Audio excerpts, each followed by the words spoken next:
Hello guys, gals, non-binary pals, and waterfowls, it's me Big Mike, and welcome to another video in which we step into the ever-changing world of AI. In this video, I want to talk about a news story I have come across recently, one discussing how ChatGPT 4 has passed the Turing Test, a test frequently seen as one determining whether or not a machine can exhibit intelligence similar or superior to that of humans. In this video, we're going to discuss the Turing Test, the study in which the ChatGPT passed the Turing Test, the interpretations of the results, and my thoughts on all of this. What is the Turing Test? So before jumping into this news story directly, I just want to take a few moments to talk about the Turing Test and explain what it is.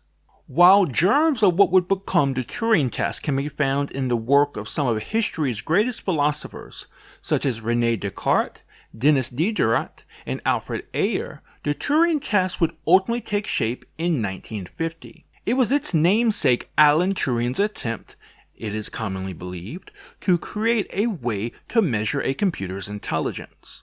Alan Turing, a codebreaker for the British in the Second World War and a pioneer of computing, had long since been captivated by machine intelligence. In order to test a computer's intelligence, he envisioned a person would sit at a screen and communicate with either another person or a computer via an interface that consisted only of text.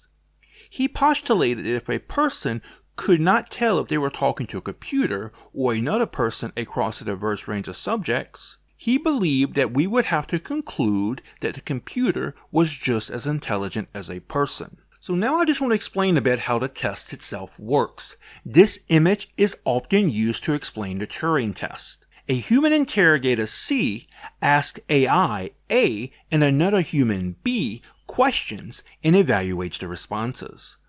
Their interrogator does not know which is which. If the AI fools their interrogator into thinking the responses were generated by a human, it passes the test. Having an AI to pass this test has been long held as one of the highest goals in the field of artificial intelligence. ChatGPT has passed the Turing test. There is a preprint paper that, as of the recording of this video, has yet to undergo peer review, in which some UC San Diego cognitive scientists have stated that ChatGPT 4 can trick people, who are test subjects, more than 50% of the time. In recreating this test, the scientists had 500 people to talk to 4 different entities, 1 person and 3 AIs. 2 of the AIs were iterations of ChatGPT, ChatGPT 4 and ChatGPT 3.5, both of which has powered OpenAI's chatbot. The third AI is a chat program that originated in the 1960s, called Eliza. People who took part in the study were put in the chat rooms, where they were given the following objectives. They either needed to convince the other person they were a human, or figure out who they were speaking to. The people participating were then given 5 minutes to chat before they were questioned in regards to if they believed the entity they were talking to was a person or a computer, why they believed that to be the case, and how confident they were. The results were, Eliza was able to trick participants only 22% of the time. ChatGPT 3.5 was able to convince 50% of the time, while ChatGPT 4 was able to do even better, as it was able to pass itself off as being human 54% of the time. The results mean that ChatGPT 4 is able to pass itself off as human more frequently than chance would suggest. And if this seems low, it should be taken into consideration that participants were also only able to figure out that the entity they were talking to was human only 67% of the time. Interpreting these results. The scientists explain that these results provide the first robust empirical demonstration that any artificial system passes an interactive 2-player Turing test. As I noted earlier, the paper has yet to be peer-reviewed, but when it goes to be reviewed and it's found that the results can be replicated, this would be the first piece of strong official evidence that AI has ever passed the Turing test, as Alan Turing originally designed it. There are two aspects of this study I want us to talk about. First, I want to briefly discuss the use of ELIZA. It may seem trivial to some to include ELIZA, a chat program from the 1960s, but it was important to include this in order to detect for the ELIZA effect. The ELIZA effect is the idea that humans might assign human-like characteristics to even very simple systems. However, the fact that the people were able to be fooled by ChatGPT and not by ELIZA shows that this was not the case. Secondly, I want to look at perhaps why ChatGPT 4 was able to do so well. There are two aspects to this, I believe. One is simply due to the advancement of our technology. As an AI researcher at the Institute of Electrical and Electronic Engineer, Neil Watson told Lab Science, machines can confabulate, mashing together plausible ex post facto justifications for things as humans do. All these elements mean human-like foibles and quirks are being expressed in AI systems, which makes them more human-like than previous approaches that had little more than a list of canned responses. Another factor that could explain this could be the fact how we view AI is evolving. The researchers also point out that shifting public perceptions of AI might have changed the results we should expect from the Turing Test. The scientists behind the study stated, at first blush, the low human pass rate could be surprising. If the test measures human likeness, should the humans not be at 100%? In the past, like in the 1950s or 60s, this assumption would completely make sense, since in a world without advanced AI, we would assume that anything which sounds human is human. However, in our present world, with the advancement of AI technology becoming public knowledge, and such knowledge becomes more available, our confidence in the technology also increases how likely people are to misidentify humans as AI. My thoughts on this. Honestly, this video was a learning experience for me. Like many people, previously I actually put a great deal of stock into the Turing test. But apparently, there were some long-standing, valid criticisms of it from both philosophers and computer scientists. The scientists explained that traditional notions of intelligence play a far smaller role in passing the Turing test than stylistic and socio-emotional factors. Test subjects had a higher probability in labeling their chat buddy as computers due to style, personality, and tone rather than anything associated with intelligence. On a similar note, one of the most effective strategies in identifying AI, one which works 75% of the time, was to question it regarding human experiences. This leads us to believe that the Turing test is not really about proving whether or not an AI is intelligent. Though in complete fairness, Turing never stated explicitly that the Turing test could be used as a measuring stick to determine intelligence. His goal was to render a clear alternative to the word think. He wanted to do this so he could reply to criticisms of the possibility of thinking machines, and to propose ways that progress in research could advance. Despite this, it has been suggested to be used as a way to measure a machine's intelligence. So given this, does that mean we should just throw the Turing test out? Absolutely not. While it may not be useful in determining the intelligence of a machine, it is definitely useful in measuring its ability to act as a human and to pass itself off as one.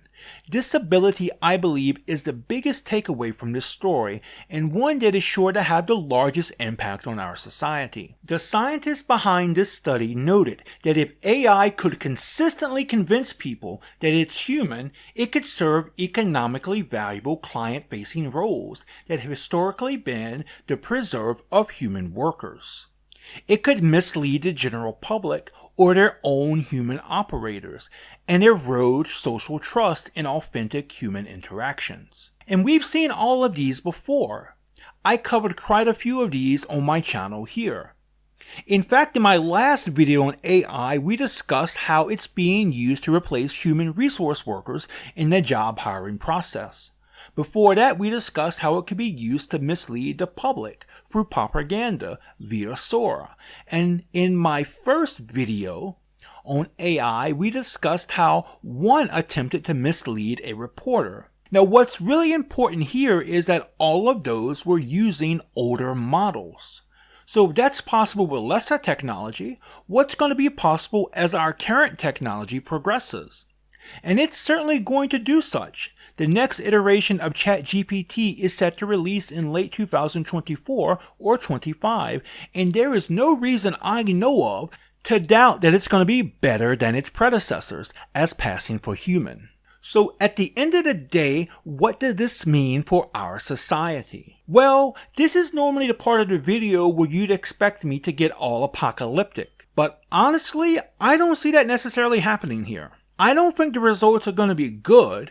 People are going to lose their jobs and get scammed by others using this technology. But these things are currently already happening and have been occurring since well before this study took place. So I don't see this making much of a change. If your job wasn't likely to get cut by AI previously, this isn't likely going to change that. Likewise, if you were not the type to fall for AI scams under previous models, you likely aren't going to fall for AI scams now.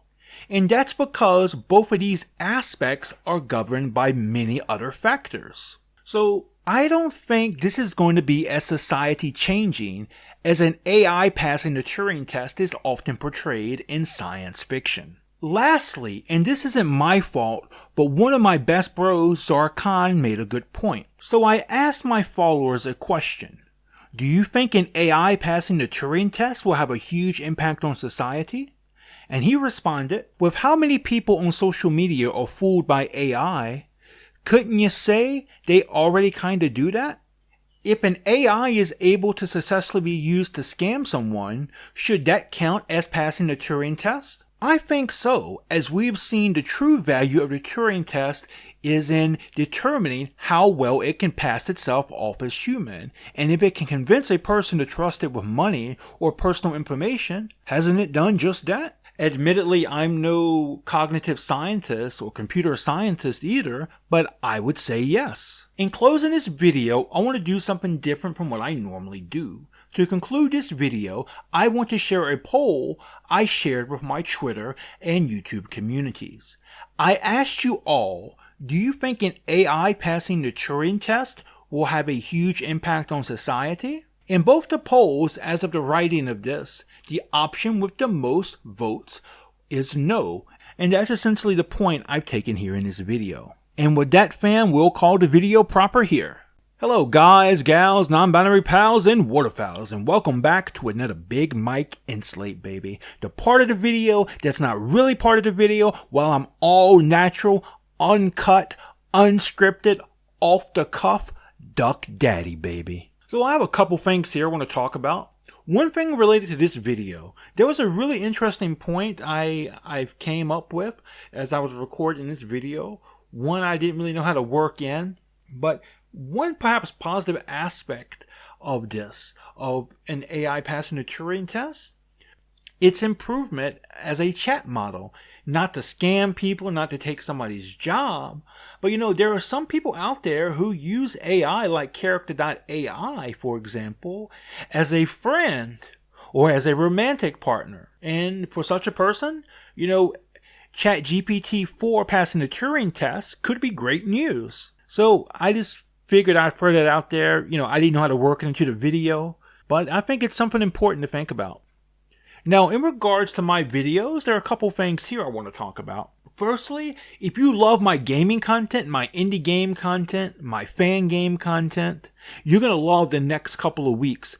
I have a couple games that were sent to me by some lovely indie game developers, games I've been following for a very long time. So I'm looking forward to checking those out and making videos on them. And they're very different kinds of games too, very different genres, but both very huge passion projects and both very, very awesome in their own unique ways. Also, now that it's July, we're drawing ever closer to Sage. And so I want to start putting out content building up to that. And so I have a couple ideas in the works. Don't know if any will actually see the light of day, but they're there. So I'm hoping to maybe the first one to come out soon. If that's the case, if they do actually see the light of day. But we'll see on that. And the second thing I want to point out here in regards to my videos is that I'm going to start putting out some shorts. And the first should be out either later this week or next week in regards to my daily life, things I normally do, and just my life in general, like going out to restaurants, going shopping, buying coffee, that type of thing.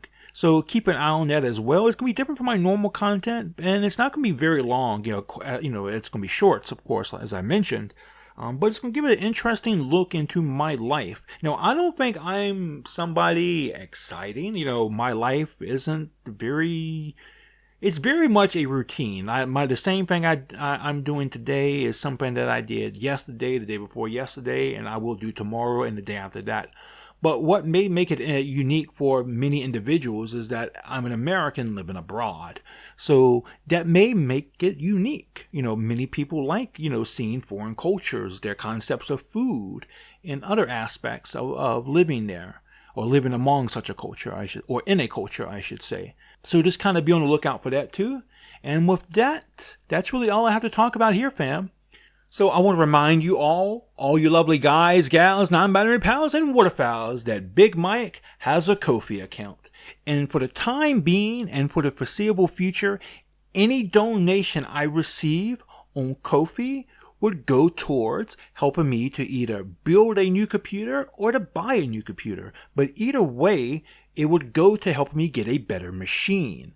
So anything you can give would really help me out and really help the channel out. Because me having a new and better machine would means that I could make new and better kinds of content. I can cover more high-end indie games. I get a lot of requests from indie developers to cover their game. And I would really love to do that, but sometimes I have to tell them no, simply for the fact that my machine can't handle their game.